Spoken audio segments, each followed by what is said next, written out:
RCB को 18 साल लगे थे अपनी पहली ट्रॉफी उठाने में। क्या 19वें साल दूसरी ट्रॉफी आने वाली है? वेल, आरसीबी जो है वो फिलहाल फाइनल में पहुंच गई है और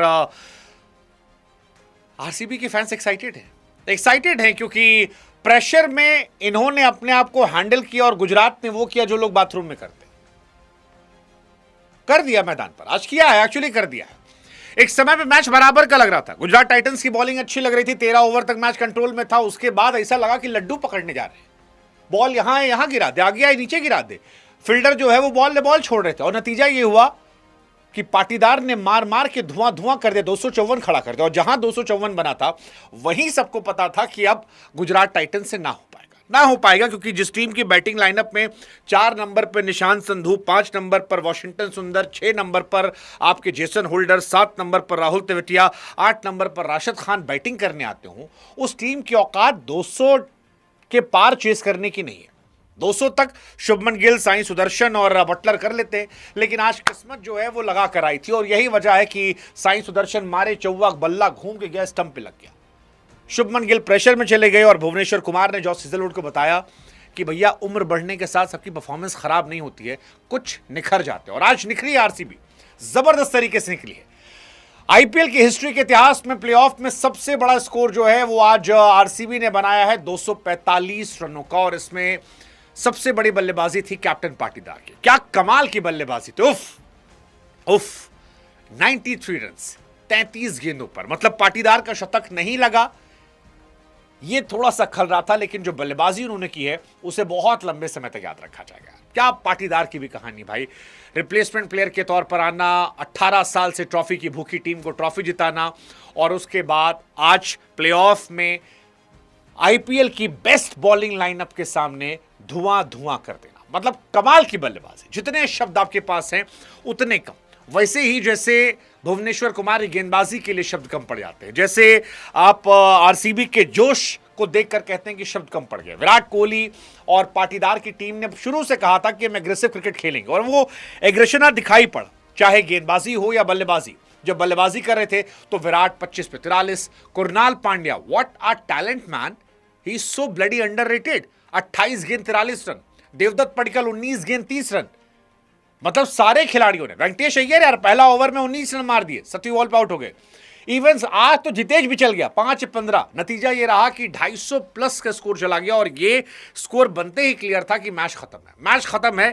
बस देखना यह था कि गुजरात कितना काउंटर करती है। शुभमन गिल 7 गेंदों पर 2 रन बना करते हैं।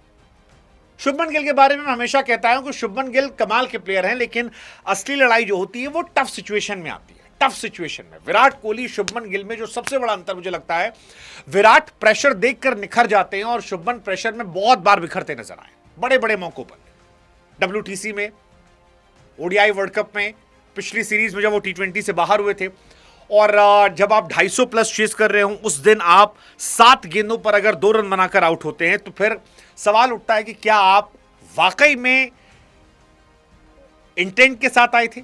मुझे नहीं लगा। भुवनेश्वर कुमार ने उन्हें चारों खाने चित कर दिया। 7 गेंदों पर 2 रन, 7 गेंदों पर 2 रन, मतलब यह बहुत बड़ी बात है। वो भी तब जब पहली बॉल पे 2 रन लिए थे। अगली सारी बॉल डॉट और फिर भुवनेश्वर कुमार ने उनके डंडे उखाड़े, तो वहीं से लगा था गुजरात टाइटंस जो है वो उखड़ गई। गुजरात टाइटंस मैं बहुत ही हाईली रेट कर रहा था इस टीम को, क्योंकि टीम की तरह खेले थे।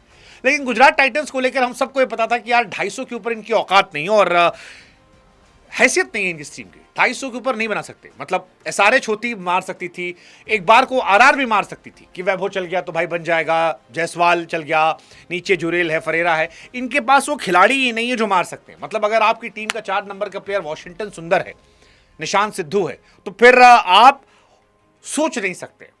जेसन होल्डर आपके टॉप 5 में अगर बैटिंग करने आ रहे हैं, तो आप वेल डिजर्विंग टीम नहीं है जो 250 प्लस जाएंगे। आपकी कहानी बस इतनी सी है कि अगर आपके टॉप 3 चले तो आप चल जाएंगे, नहीं चले तो आप खत्म हो जाएंगे। और आज किस्मत झंडी थी क्योंकि साई सुदर्शन ने चौका मारा, चौका गया, बैट घूमा, जाके स्टंप पे लग गया, वो आउट हो गए।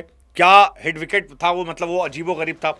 जॉस बटलर और शुभमन गिल को भुवनेश्वर कुमार ने अकेले ही खत्म कर दिया। और भुवनेश्वर को आप देखो भी, जिस फ्लैट पिच पर लोग संघर्ष कर रहे थे, वहां भुवनेश्वर कुमार जो है वो विकेट पर विकेट निकाले थे।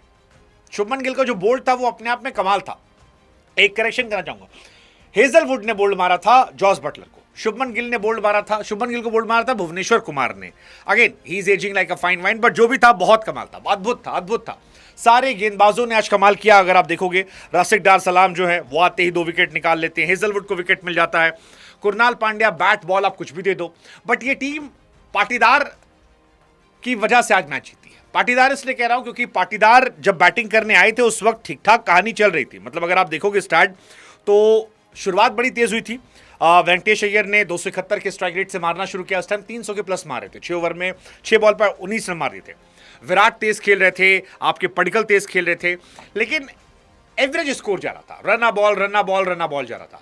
उसके बाद जो पाटीदार ने खेला है, 9 छक्के मारे उन्होंने, 5 चौके और 9 छक्के, आई थिंक वो मैच पलटने वाला मोमेंट था। क्योंकि क्वालिफायर 1 में अगर आप रबाडा जैसे बॉलर को फेंटे फेंटा मारते, और रबाडा आज नींद नहीं आएगी उनको, क्योंकि रबाडा ने एक बेबी सिटर जो था वो छोड़ा था। आसान कैच, ऐसे लॉलीपॉप आ रहा था प्रसिद्ध कृष्णा की बॉल पर, और एक ही ओवर में 2 कैच छोटा। एक तो आज गुजरात टाइटंस से मेरा यह भी समझ नहीं आया कि भाई साहब वो कौन सी टीम है या कौन सा थिंक टैंक है जो प्लेऑफ में एक्सपेरिमेंट करता है। कुलवंत को आज खिलाया गया, पहला ओवर ठीक गया, दूसरे ओवर में 27 रन वो ठोके गए, और वहीं से मैच जो था पूरा मोमेंटम शिफ्ट हो गया, क्योंकि उस 27 के बाद वो रुके ही नहीं।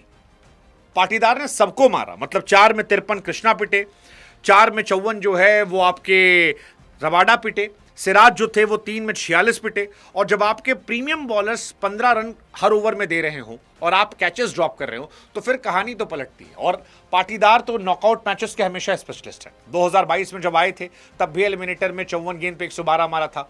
फिर आईपीएल 2022 में क्वालिफायर 2 में 42 पर 58 मारा था। आईपीएल 2024 में सीएसके के सामने 23 पर 41 मारा था। एलिमिनेटर में उन्होंने 22 पे 34 मारा था। इनफैक्ट आईपीएल 2025 के फाइनल में भी 16 पे 26 और क्वालिफायर 1 में 8 बॉल पे नाबाद 15 रन, और आज क्वालिफायर 1 में 33 बॉल पे 93। सो पाटीदार बीच में थोड़ा उनका डिप होता है, लेकिन क्लच मूवमेंट पर वो बड़े प्लेयर्स हैं और ये उन्हें स्पेशल बना रहा है। अगर आप पाटीदार का प्लेऑफ्स में स्टार्ट देखोगे तो 6 इनिंग में 338 रन है, 112 का एवरेज है, और सबसे बड़ी बात स्ट्राइक रेट 193 का।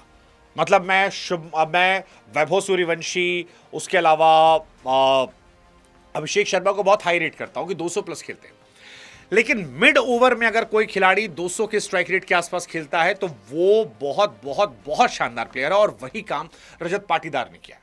इस आईपीएल में 13 मैचेस में 486 रन, 44 का एवरेज, और गौर करने वाली बात है वो स्ट्राइक रेट 196 का स्ट्राइक रेट है, जिसमें 41 छक्के हैं। That's what I am saying कि मिड ओवर में अगर आकर आप 200 के स्ट्राइक रेट से खेल रहे हैं तो आप बहुत बहुत बहुत कमाल है, बहुत कमाल है। और कोई नहीं था, टिम डेविड आउट हो गए थे, मतलब नीचे उन्होंने अकेले ही मैच पलट दिया। मतलब जब कैच छूटा तभी मैंने कहा था कि भाई साहब अगर आप पाटीदार जैसे प्लेयर का कैच ड्रॉप करते हो तो आप डिजर्व नहीं करते हो, और यही रहा।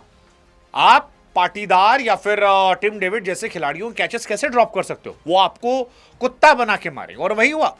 पहले 13 ओवर में 128 रन पे 3 विकेट था, और आखिरी के 7 ओवरों में 126 पे 2।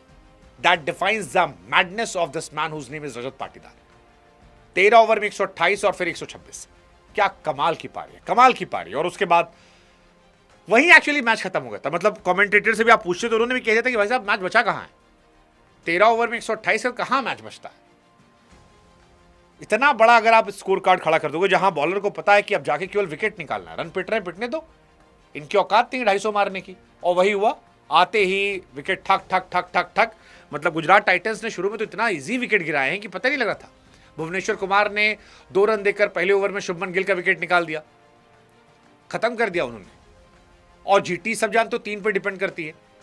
आरसीबी फिलहाल एक ऐसा लग रहा है, मुझे लगा था कि टफ कंपटीशन होगा, बट अब ऐसा लगता है कि इजी कॉम्पिटिटर पा गया वो। और उसकी वजह सिर्फ यही है कि सामने वाली टीम के पास बैटिंग है ही नहीं, और जब बैटिंग आपके पास नहीं होगी तो फिर कहानी गड़बड़ होगी। आशीष नेहरा इसके लिए पूरे जिम्मेदार हैं, क्योंकि नेहरा साहब ने क्या सोचकर ऑक्शन में ये खिलाड़ी चुने थे मुझे नहीं पता, मुझे नहीं पता। और आज भी नेहरा साहब का वो जो एक स्पेशलिस्ट बॉलर लाने का फैसला था वो मेरी समझ से परे था, मेरी समझ से परे था। इसी वजह से बैटिंग नहीं, आपकी बैटिंग 2-3 प्लेयर पे नहीं हो सकती। आप आरसीबी को देखो, वेंकटेश अय्यर खेल रहा, फिल शॉट बाहर बैठा। उसके बाद विराट कोहली यार रन मशीन है, 600 प्लस